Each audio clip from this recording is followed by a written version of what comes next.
blog ni mrtev, sploh če ga uporabljaš na zelo strateški način, ki lahko postane, da v bistvu dobiš zimzeleni oziroma organski promet vsak dan na svojo spletno stran. In v tem videu ti pokažem, kako tak blog narediti, kaj pisati in katerim napakam se izogniti. Pa gremo kar pogledat, ker mogoče bo zdaj kdo rekel, ok, Maja, ampak jaz ne želim ustvarjati še ene dodatne vsebine. Že vsebina, ki ustvarjam, na primer za družabna omrežja, mi vzame ogromno časa in ja, popolnoma razumem, ampak v bistvu tukaj je sistem, kjer najprej ustvariš vsebino za svoj blog oziroma za svojo spletno stran in blog mimogrede je lahko v formatu pisnem, video ali pa audio. Torej lahko je v obliko podcasta, YouTube video, ki jih vgradiš na svojo spletno stran in tako naprej. Skratka, format, ki ga izbereš, je tisti, ki je tebi najbližji in seveda tisti, ki ga imajo najraje tvoje idealne stranke. In seveda, marsikdo bo rekel, blog je mrtev, ampak še daleč ni to res, če seveda pravilno oziroma ga strateško uporabimo, s tem, da v bistvu pritegnemo pozornost in peljemo v bistvu stranko, jo ogrejemo, damo razlog, da pride na našo spletno stran in jo potem seveda peljemo na naslednji korak, ali je to rezervacija termina, ali je to rezervacija posveta ali pa celo nakup. In ideja tukaj je, da ne dodajamo še enega dodatnega dela za ustvarjanje vsebin, ampak da v bistvu primarno ustvarimo torej to vsebino blog, ali je to v obliki videa, podcasta, pisno je pač tvoja izbira. Se pravi, ustvariš vsebino, ki je namenjena zate oziroma za tvojo spletno stran, za tvoj posel in ne kreiraš v bistvu nujno primarno vsebine za neka druga, kot je druga podjetja, kot so Meta, Facebook, Instagram in tako naprej, ampak za svojo spletno stran zase.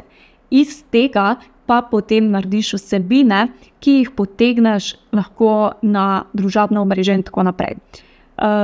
Primer, če bi recimo imeli neko mesečno serijo, kjer bi vsak mesec dali ali 5 trikov na svojim strankam ali pa 5 nasvetov za svoje stranke v tem mesecu, ki so aktualne, bi lahko v bistvu imeli potem blog, ki bi bil v bistvu zmeraj zimzelen in pa zmeraj aktualen, ker bi prilagodili torej vsebino recimo za posamezno obdobje oziroma za posamezen mesec.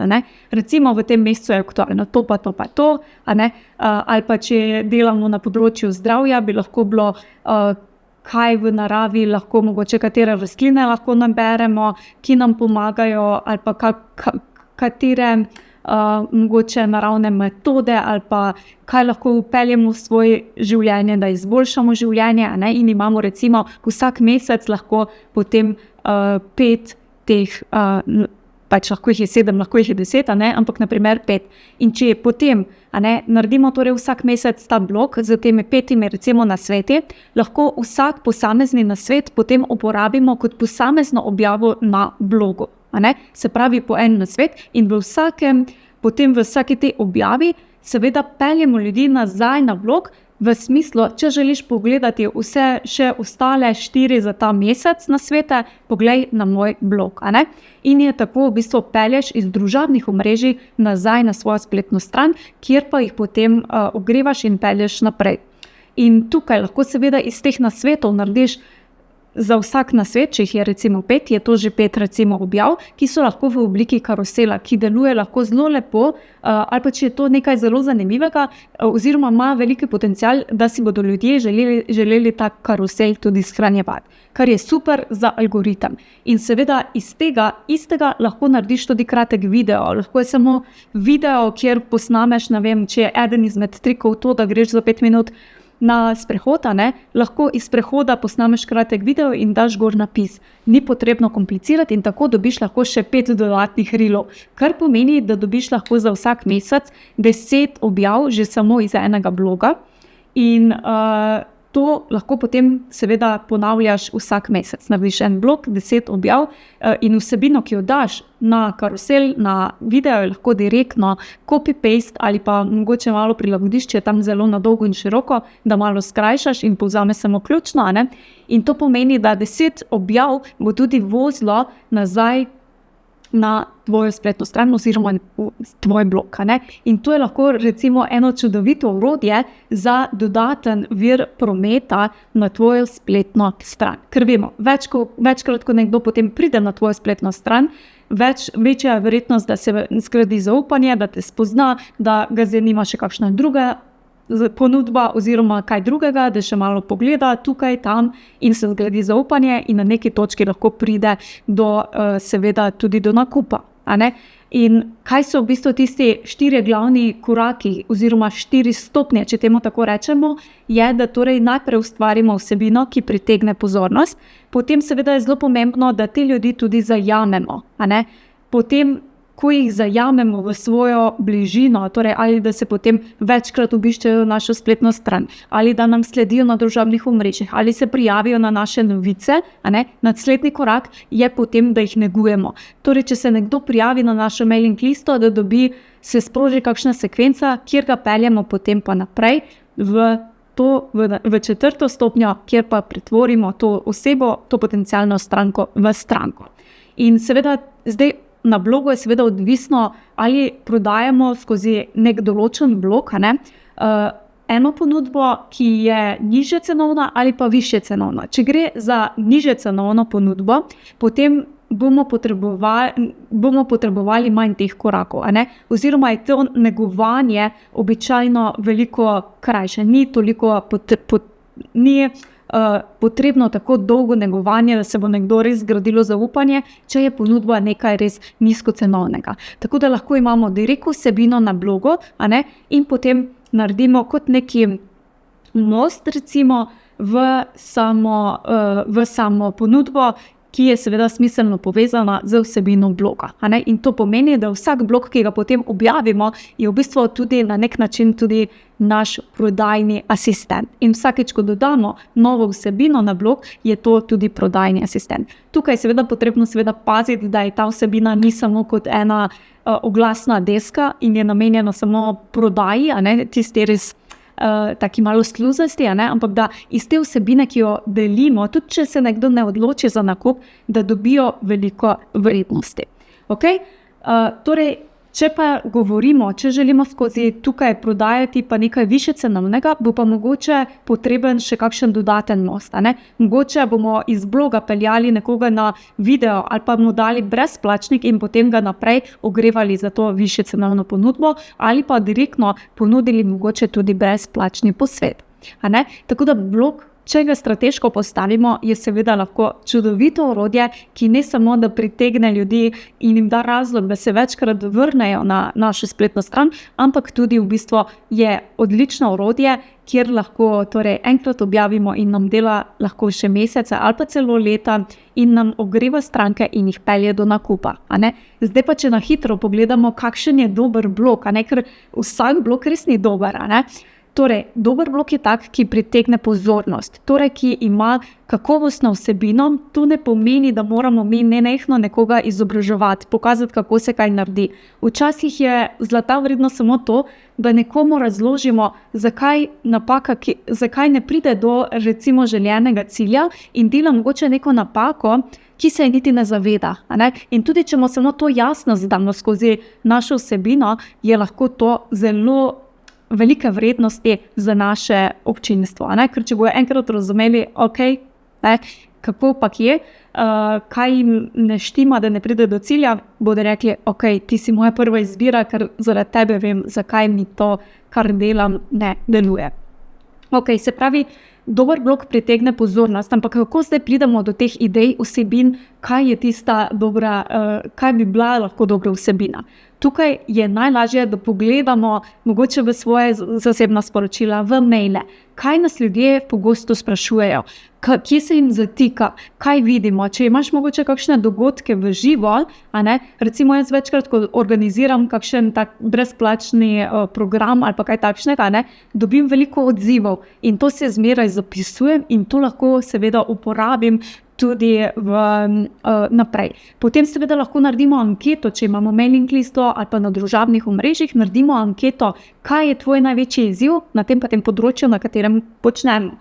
In dobimo odgovore. Iz teh odgovorov lahko seveda vsak odgovor lahko je en blok, in ne, če je vprašanje mogoče neko večjo, ga lahko razdelimo seveda na več blokov in naredimo celo mogoče neko serijo. Potem seveda lahko pogledamo, odpremo Google in začnemo tipkati, kaj mi mislimo, da ima težavo naša idealna stranka, in med zadetki bomo potem, ko začnemo tipkati, se nam začne izpisovati tudi drugi možni iskalni pojmi, in potem, kaj ljudje iščejo na temo, s katero se mi ukvarjamo, lahko tudi hitro vidimo, kje so težave, kaj bi bilo smiselno, da lahko mi vpeljemo v blog. Potem seveda lahko pogledamo, skočimo na Facebook, pogledamo, kakšne Facebook skupine, kaj ljudje se tam pogovarjajo, kje so naše idealne stranke, kje imajo mogoče vprašanja. Lahko gremo seveda tudi na Amazon, pogledamo kakšne knjige, ki so na našo tematiko, in spodaj pogledamo komentarje, mogoče tiste, ki so 3, 2, kaj so tisti izzivi, kaj jim ni bilo všeč in kaj lahko mogoče mi uporabimo kot vsebino na našem blogu. Skratka, možnosti je danes ogromno, kje najdemo lahko ideje za dobre vsebine za naše idealne stranke. Definitivno pa se lahko postavimo enostavno samo v vlogo svoje idealne stranke in se vprašamo, kaj je moj izziv, ali pa poskusimo se vživeti v njo in čez dan iti skozi njene oči, čez njen dan in opazovati, kaj se zatika, kje ima težave in tako naprej. Se pravi, dober blog pritegne pozornost, da vrednost in pa naravno vodi v naslednji korak. Kaj je lahko naslednji korak? Lahko je direkten nakup, lahko je rezervacija posveta, lahko je prijava na novice, lahko je, da snamejo brezplačnik ali karkoli drugega, kar je najbolj smiselno, prilagojeno torej za vsebino. Razumem, verjetno zdaj vse jasno, pa si rečeš, super, zdaj smo navdušeni, gremo, ampak še preden skočiš, upam, da pisati ali pa ustvarjati svoj nov blog, gremo pogledati še 3 pogoste napake, ki jih res pogosto vidim in želim, da se jim izogneš. Prva je, da vsebina ni povezana nujno s ponudbo, ali pa da ne vodi naravno v neko ponudbo, ki jo mi želimo skozi ta blog tudi potem prodati.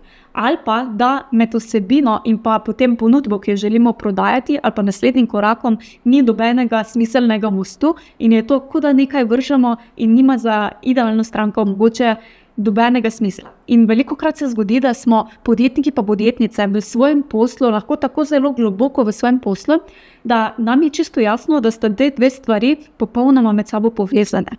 Ampak v očeh idealne stranke pa mogoče ne. Tako da tukaj res pazimo, da vsebina, ki jo ustvarimo za blog, pa naslednji korak, ki ga povežemo za to vsebino, naj bo torej nekaj smiselnega. Naj torej naravno vodi iz enega v drugo. Druga pogosta napaka, ki jo vidim, da objave niso dovolj redne ali pa dovolj pogoste. To, da mi objavimo samo enkrat na mesec, pa če je boljš kot nič, če res ne gre in ne zmoremo več, tudi to je okej. Ampak če smo pa bolj konsistentni, če recimo objavimo enkrat na 14 dni, enkrat na teden, pa je to veliko več priložnosti, da naše idealne stranke imajo razlog, da pridejo na našo spletno stran in naredijo torej naslednji korak. Čisto odvisno tudi je od tebe, kaj želiš. Če želiš malo več pospešek, lahko seveda tudi malo več objaviš. Jaz vedno svetujem, da mogoče ne delamo čisto vsakega tega bloga, recimo, če moraš danes objaviti, da danes pišeš, ampak da mogoče narediš še kakšnega na rezervo, da če slučajno kaj mi vmes pride, da ne izgubimo potem te konsistentnosti. In tretja, pogosta napaka, tudi jaz velikokrat jo naredim, pa je to, da naredimo potem, ko enkrat naredimo vsebino, objavimo blog, da naredimo premalo promocije in pa ponovne uporabe.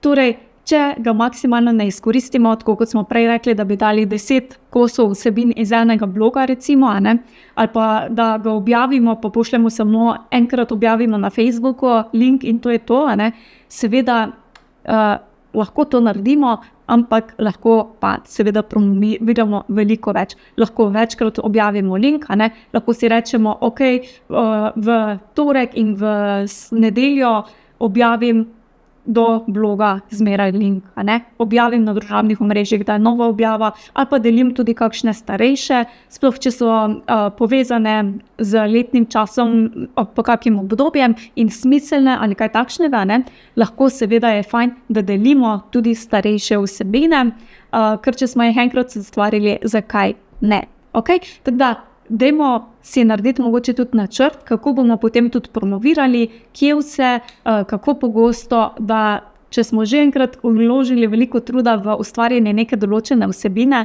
da potem enostavno ne gre v pozabo. Ok, upam, da ti to pomaga. Če želiš postati malo bolj magnet za svoje idealne stranke, bom spodaj pustila še link za magnetizacijo, to je popolnoma brezplačen program, ki ti bo pomagal pri tem, da se bolj magnetiziraš za svoje idealne stranke.